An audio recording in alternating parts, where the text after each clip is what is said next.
Happy Thanksgiving, everyone. Now, I've done a lot of videos on the Rainbow Six franchise and have made it no secret that I love it a lot. But there's another series of games that I've played that hold a special place in my heart in the tactical shooter field. The franchise I'm talking about, or rather sub-franchise, is the Police Quest SWAT games. Now, I have to admit, when I say Police Quest or even SWAT, I'm only talking SWAT 3 up to SWAT Target Liberty. Not the Police Quest games before the SWAT series, and not SWAT 1 or 2. Nothing against these older games, but I have literally no way of getting them to work because of how old they are. It took me forever to get SWAT 3 to work. There is no way I'm going to get a full motion video game to work. But, with that said, let's take a look at the FPS SWAT games, starting with SWAT 3.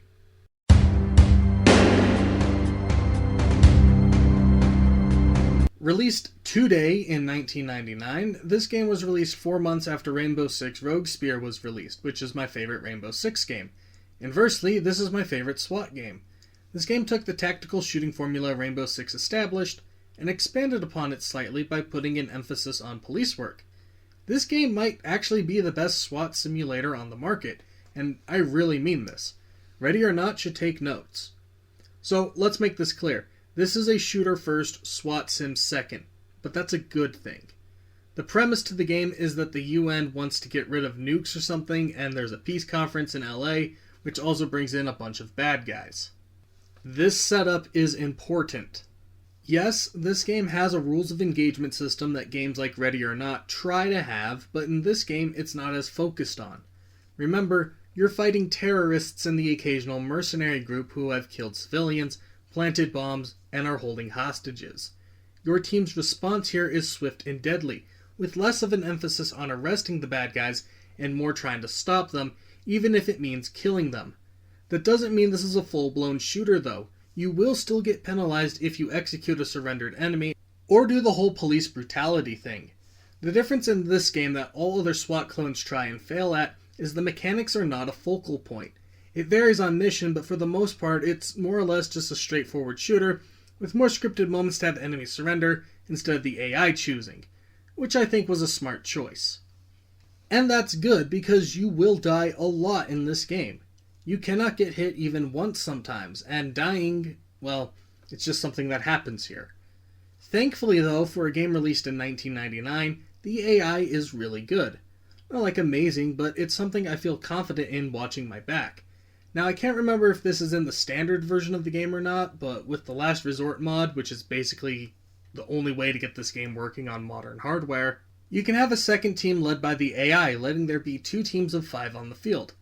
This is really cool and just makes the overall experience a lot more fun, even if the AI for the second team is a little lackluster.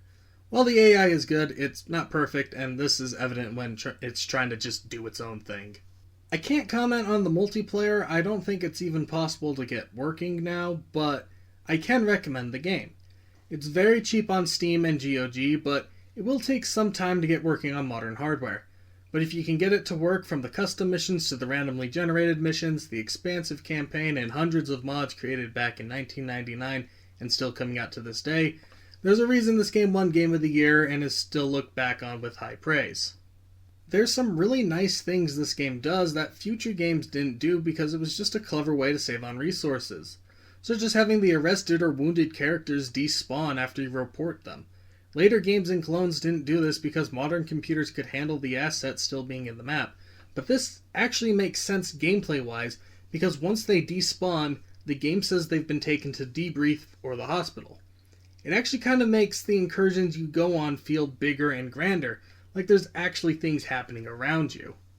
Sure, I guess it's immersion breaking, but you also don't have a gun model, so who cares? And honestly, I wished the newer games did this too, because it makes sense. It gives the impression there's maybe more than one SWAT team in the area, with backup teams getting the wounded and arrested out of the area.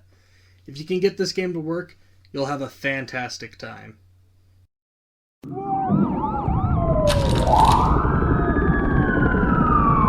The next game we're talking about is SWAT Global Strike Team, the only SWAT game on console.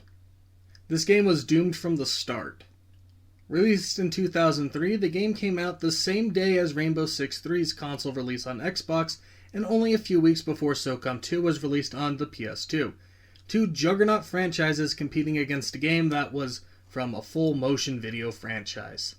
SOCOM 2 and Rainbow Six 3 took advantage of their respective consoles' internet capabilities. SOCOM 2 ended up becoming one of the greatest games ever made, leaving SWAT Global Strike Team just stuck on both the PlayStation 2 and original Xbox. Despite being released on both systems, it did not have any sort of network capabilities at all, except for the Xbox having some DLC for its split-screen competitive multiplayer matches. As the name suggests, the game has you play as a SWAT team that embarks on global operations, real Rainbow Six-like, except you also spend a lot of time in LA and other US locations too. This game's really weird, honestly.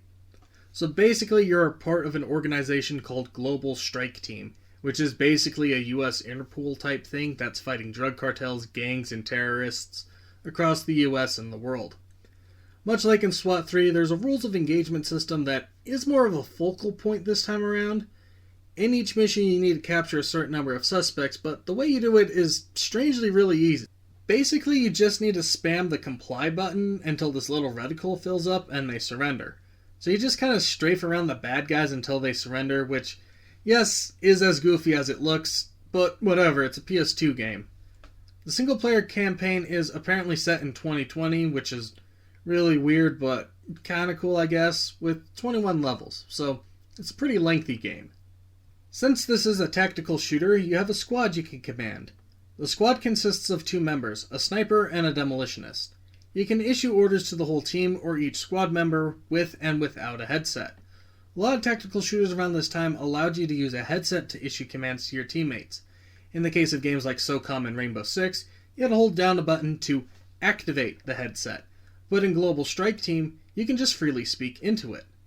This is honestly really cool, not impressive by today's standards, but still really impressive for 2003.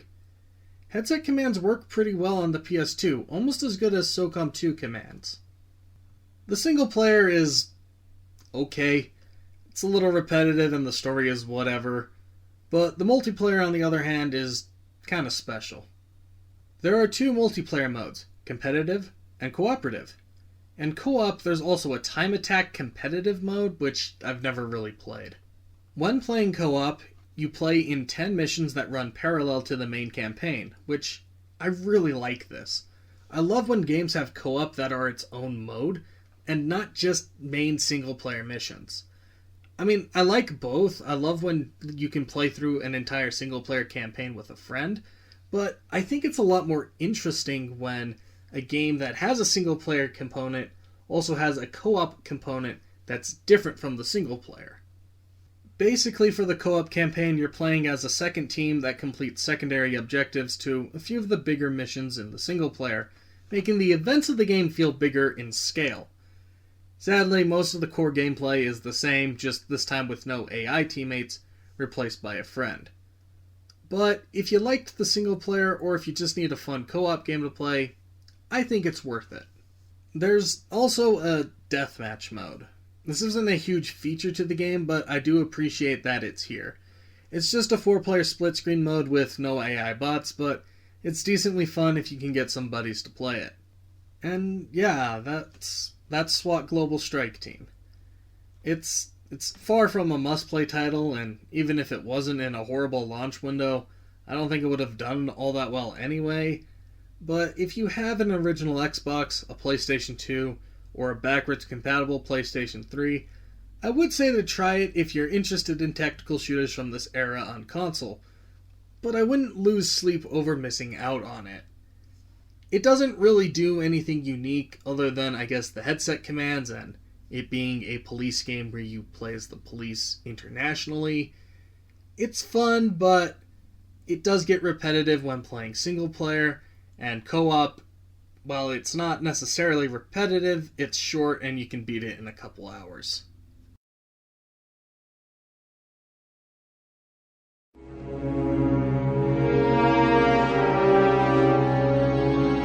Alright, this is the game you're all here to see. One of the best tactical shooters ever made, SWAT 4 is beloved by gamers alike. This game is the peak of the Police Quest franchise. Released in 2005, SWAT 4 is technically a sequel to SWAT 3, but set in New York instead of LA. Here, unlike SWAT 3, you're not just fighting international terrorist threats because of nuclear disarmament, you're fighting just common thugs, crooks, and people doing the wrong things at the wrong time. Pretty much every mission here is honestly boring when you think about it. Arresting someone who has an illegally modified weapon, gas station robbery gone wrong, or arresting a serial killer.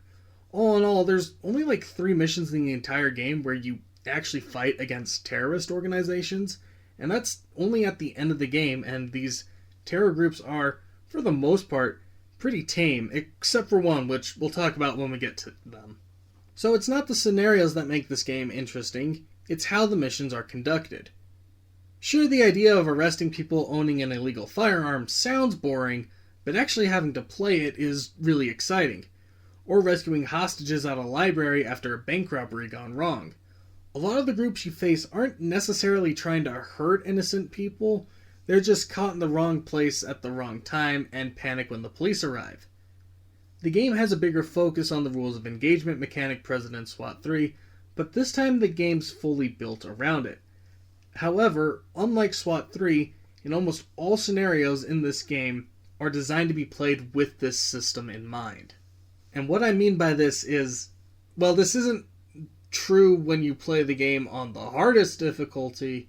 On the easier to medium difficulties, the AI isn't as aggressive, isn't as gung-ho. You could probably beat the game without even firing a shot, theoretically. Oh, and I should mention that in the training mission, the player is trained by a character named Sonny Bonds, who's basically the Police Quest's Dean Chavez. He's the playable character in all the older full-motion video Police Quest games, and seeing his character in 3D in 2005 was actually kind of cool. It's a nice Easter egg. Now, real fast, this part is spoilers for one of the best missions in the game, so please, if you have not played the game and are interested in doing so, skip to the timestamp, because this mission I'm talking about is best experienced blind. One of the best missions in the game is the second one, Fairfax Residential. It's the second mission in the game, right after you learn how to play the game and get a feel for the controls. The mission has you arrest a suspected serial killer who's living with his mother still. In the mission, there's really only one bad guy, sometimes a second one spawns in, and both do not put up much of a fight. Upon entering the house, the music changes, and you can tell that something is wrong, regardless of which area you enter. If you encounter the killer's mother, she starts acting hysterical. Once you enter the basement, you find some rat traps on a table, but nothing too weird. It's not until you enter the killer's bedroom that you find the real disturbing elements. Here, you can find his workshop, where you find masks and body parts, as well as a man-made tunnel. Down that tunnel, you will find the hostage you're sent to rescue. The entire time this creepy music is played, and the foreboding sense of dread is ever present. I love this mission because of how different it is. With only 2 bad guys at most, and both of them being mostly non-combative, it's a vastly different tone from the rest of the experience. The horror elements are something that you're not expecting, and yet it fits into the game perfectly. Now, there are a few missions towards the end that kinda suck, and like I said, these are the ones with terrorists. The first one is probably the worst, being set at a hospital where the terrorists kill a bunch of civilians, yet you're still forced to follow the rules of engagement system.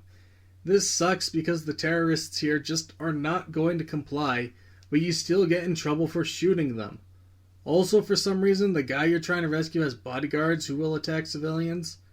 I mean, I know why that's the case because the game doesn't have factional AI, just good, bad, and civilian, but it's still kind of worth mentioning. The very last mission is also bugged with the bad guys acting like the hospital terrorists, but they're just impossible to make comply now. In the hospital, it's possible, but in the final mission, you just can't. But it's a bug, so it's a little more excusable, but it doesn't make the mission suck any less. And while I can't comment on the multiplayer, I can comment on the mission maker. This is a simple little tool that you can select in the menu to create your own scenario on any map. This is the game's equivalent to Terrorist Hunt, and it's honestly really fun. There's a lot of options for this that really make your own scenarios stand out, letting you mix and match at will. And that's not even counting the countless mods this game has that are still being made to this day. This game is very easy to get running on modern hardware, and usually is on sale on GOG. I cannot recommend this game enough, and if you have $10 or even $5 when it's on sale, you will have a lot of fun with this game.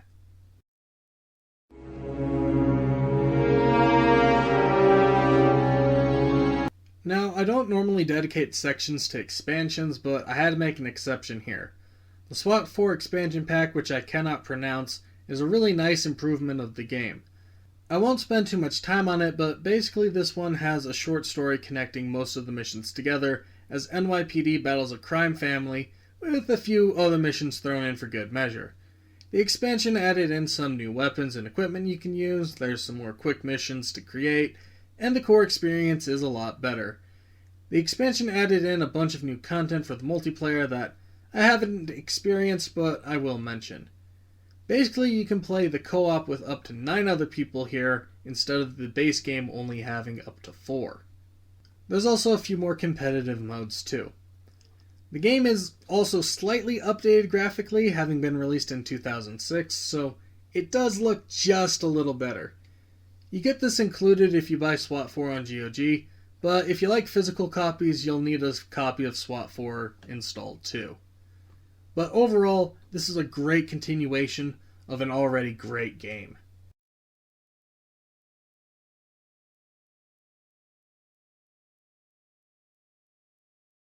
The last game we're talking about today, and coincidentally, the last SWAT game ever made.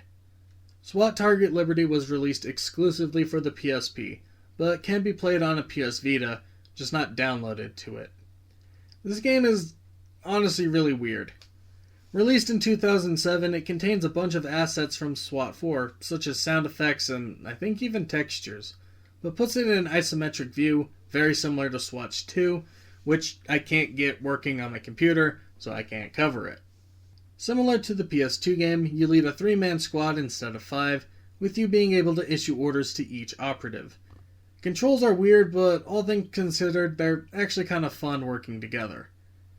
It's not the easiest game to control, but it works. The story for this game is really weird. It starts simple enough with you investigating a Korean gang, but then it's revealed they're actually South Korean terrorists that plan to set off a nuke in New York to provoke the US into a war with North Korea. I just don't even know what to say about that. It's so over the top, I kinda love it. But, sadly, the gameplay here just isn't that great.